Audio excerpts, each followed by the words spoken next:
Shalom, shalom, je vous bénis au nom puissant de Jésus. Une nouvelle journée, une nouvelle vidéo pour édifier le corps du Christ. Tout problème mérite une solution. La solution pour l'Église, c'est le Seigneur Jésus-Christ. Le Seigneur qui est Dieu le Père, Dieu le Fils et Dieu le Saint-Esprit. Alléluia. Si tu as le nom de Jésus, tu as tout. En tant qu'un chrétien, quand tu as le nom de Jésus-Christ, quand tu as le nom du Seigneur Jésus-Christ, tu as tout. Parce que lui, il s'appelle l'homme solution. Quand tu as un problème, il suffit de t'humilier et va vers lui, il va te donner la solution. Alléluia. Et la Bible dit aussi dans Matthieu 19, verset 26, tout est possible à Dieu. Tout est possible à Dieu. Donc, ce qui est impossible pour toi et moi là, pour Dieu, c'est possible. Alléluia. C'est nous qui nous limitons. Dieu n'est pas limité. Aussi, comme tu vois la terre, comme elle est étendue là, aussi Dieu est aussi étendu comme ça. L'eau, c'est pareil. Tu vois, il a créé ces choses pour te montrer qu'il n'a pas de limite. C'est pour dire, tout problème mérite une solution. Et la solution, c'est Jésus-Christ, notre Seigneur. Alléluia. Je vais lire le psaume 34, verset 5, et après je vais vous expliquer pourquoi le psaume 34, verset 5. Je vais le lire pour la gloire du Seigneur Jésus-Christ, mon maître qui est aussi votre maître. Soyez très attentifs à ce que je vais vous dire parce que la parole de Dieu se vit au quotidien. C'est pas dimanche, c'est pas quand il y a une conférence, non, c'est au quotidien.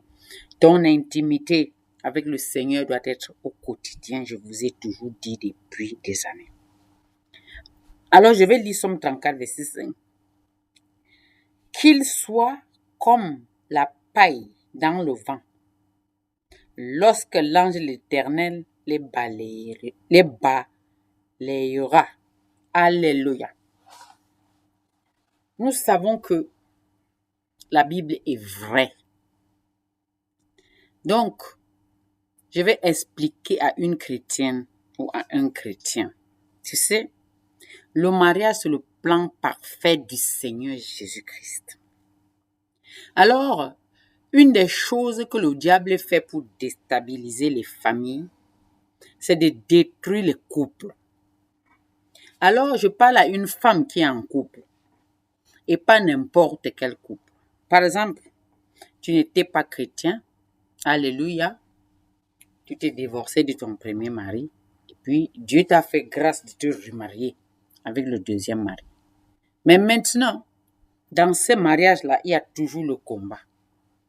Le combat, pourquoi? Parce que deux fois, il y a des dames et ils se divorcent d'un homme. Mais quand ils se divorcent de l'homme, ils savent pas que tôt ou tard, cet homme peut être encore heureux. Et quand tôt ou tard, ils se rendent compte que l'homme est heureux, ils veulent revenir pour récupérer l'homme. Mais comme l'homme étant déjà marié, il n'y a plus moyen. Donc la seule chose qu'ils peuvent faire, c'est de mettre la discorde. C'est mettre des problèmes dans le couple pour que son ex-mari lui revienne. Mais tout ce que Dieu fait est bon. Je vais dire à une femme, à un homme, soit une femme de prière, soit un homme de prière. Je dis toujours, la femme sage bâtit sa maison sur le roc, mais la folle la détruit de ses propres mains. Alléluia. Donc, tu dois être une femme qui te lève, qui a la capacité d'accepter de se lever la nuit pour prier. Quand tu es une femme qui se lève la nuit pour prier, le diable ne peut pas déstabiliser ton mariage. Mais si tu es une femme qui dort, qui est paresseuse dans la prière, c'est là où tu vas avoir beaucoup de difficultés. Et en ce moment, Dieu sera incapable de t'aider parce que, j'ai dit, tu dois vivre tu dois lire la Bible au quotidien. Tu dois méditer la Bible au quotidien parce que tu as le Saint-Esprit qui peut t'aider à méditer, à comprendre ce que ça veut dire. Alléluia. Donc, je disais, il y a des femmes qui se divorcent de leur mari, Elle demande le divorce. Et quand elle se divorce avec son mari, après, elle se rend compte que elle avait fait une erreur, mais le mari est déjà marié avec une autre femme et puis elle désire à tout prix détruire ce mariage-là. Mais le problème, c'est que si toi, tu as eu la malchance de te divorcer, un premier tour, et que Dieu t'a fait grâce de te remarier et que tu veux vraiment vivre pleinement dans ces mariages sans plus te divorcer, tu as le droit et le devoir de prier et de demander la volonté de Dieu, que la volonté de Dieu soit accomplie dans ta vie. Sinon, les ex-femmes là, elles sont encore capables de venir s'aimer le trouble dans ton mariage. Donc, je voyais une dame. Elle est couchée avec son mari. Les deux s'entendent bien. Et l'ex-femme de cet homme-là vient maintenant avec la terre et sa fille, dont l'ex n'était pas tout seul. L'ex a une fille. Et l'ex vient maintenant avec la terre pour jeter sur cet homme-là dans le lit. Je fus scandalisée et attristée. Pourquoi? Parce que je me disais que tout va bien. Mais comment ça se fait que tu te divorces d'un homme et puis tu es encore derrière pour faire des coups bas? Et quand j'ai vu comme ça, je dis, Seigneur, comment je peux faire pour intervenir? Comment je peux faire pour aider la femme pour qu'elle ne se divorce pas de son mari? Alléluia. Parce que, des fois, quand les ex-femmes là reviennent comme ça, elles sont mal intentionnées. Pour celles qui se sont divorcées, bien sûr, et qui n'ont pas eu la capacité de faire encore un bon mariage après qu'elles se sont divorcées. Donc, dans les regrets, elles vont chercher des coups bas pour pouvoir déstabiliser le mariage de leur ex-mari. Et voilà ce qui est arrivé. Les deux, il y avait la fille de la dame et la dame. Ils sont venus avec la terre pour lancer sur le monsieur au lit. Et j'étais là comme ça, c'était une vision matinale. Et j'étais là comme ça, scandalisée. J'ai dit, Dieu, qu'est-ce que je peux faire pour éliminer cette terre qu'ils ont lancée? Parce que normalement, on lance seulement la terre sur quelqu'un qui est mort. Donc moi, j'ai compris qu'ils sont en train peut-être de comploter, de peut-être faire que le monsieur disparaît précocement. Je ne sais pas qu'est-ce qui se passe, mais je sais bien que ces choses-là, ce n'est pas bon. Et donc, je me suis humiliée, j'ai demandé à Dieu, comment je peux faire pour aider cette dame avec son mari pour que le mari ne parte pas précocement. Et là, le Seigneur me dit de prendre le psaume 34, verset 5 que j'ai lu. Je veux relire. Qu'il soit comme la paille dans le vent, lorsque le Seigneur les balayera. Donc, quand tu vois ce genre de choses en vision comme ça, là, ne reste pas les bras croisés, il faut faire quelque chose.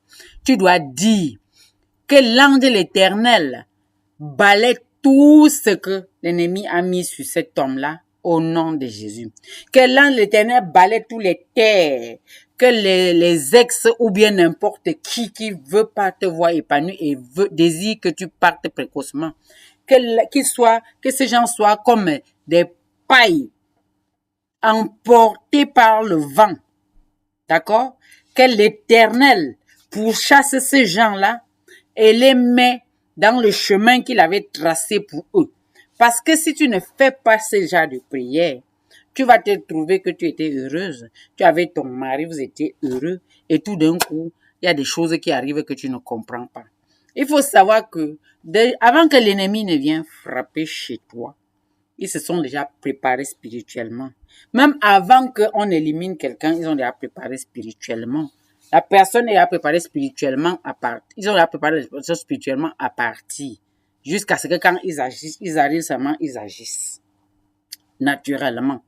Donc, tu dois faire cette prière, même si quelqu'un avait comploté et qu'il a fait que tu n'as pas su. Au nom de Jésus. Que cette personne soit emportée par le vent et que l'ange de l'Éternel les pourchasse.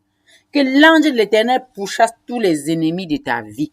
Que l'ange de l'Éternel campe autour de toi et te délivre du danger. Le danger que l'ennemi a déjà comploté sur toi. Qu'il soit annulé, qu'il soit sans effet. Et que même si dans ta maison, ils avaient placé des choses qui ne sont pas bien, que ces choses soient balayées. Que ce soit balayé au nom de Jésus-Christ. Tout est possible pour celui qui croit. Et tout problème mérite une solution. Donc voilà, quand tu rêves, mon frère, ma soeur, ne néglige pas tes rêves. L'ange de l'Éternel est là pour balayer aussi des choses que l'ennemi a déposées dans ta maison que tu ne connais pas. Mais toi seulement soumise à la parole de Dieu et tu verras la gloire du Seigneur. Alors aujourd'hui, c'était Matthieu 19, verset 26 et Psaume 34, verset 5. Dieu même combat pour nous. Donc je vais dire, c'est parce que le Seigneur a beaucoup aimé cette dame qu'il m'a montré ça. Que toutes les saletés que l'ennemi est venu mettre sur toi pour éteindre ton étoile, que ce soit balayé au nom puissant de Jésus-Christ. Que tout ce que l'ennemi, les mamies, ton visage, quand les gens te regardent, ils ne t'aiment plus. C'est parce que l'ennemi a mis un masque sur ton visage. Que cela soit nettoyé au nom puissant de Jésus-Christ. Que dans ta maison, que le désordre qu'ils ont mis dans ta maison pour te perdre là, que ce soit balayé au nom de Jésus-Christ. Tu vois, Dieu nous aime tellement qu'il ne veut pas nous laisser dans la souffrance. Soyez bénis au nom puissant de Jésus. Amen.